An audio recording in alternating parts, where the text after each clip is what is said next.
নিজের ব্যর্থতার কথা কাউকে বলতে যাবেন না।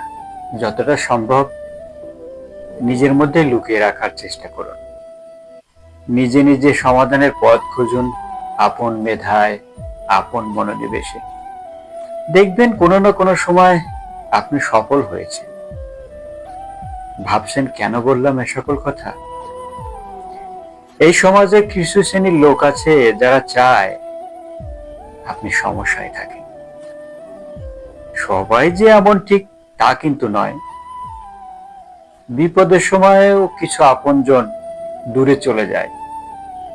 অর্থ থাকলে আত্মীয় স্বজন, বন্ধু বান্ধব, পাড়া প্রতিবেশী অভাব হয় না। আর অর্থ ফুরালে আপনি নিজেই বুঝতে পারবেন। আচ্ছা, মানুষ কেমনে পারে মানুষের ক্ষতি করতে? আমি সেই সকল পথভ্রষ্ট মানুষের কথাই বলছি। ফিরে আসুন স্বাভাবিক জীবনে,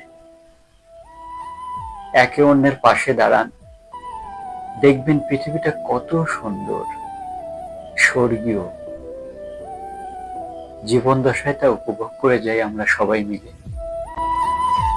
ধন্যবাদ সুধী মণ্ডলী, ধন্যবাদ সবাইকে।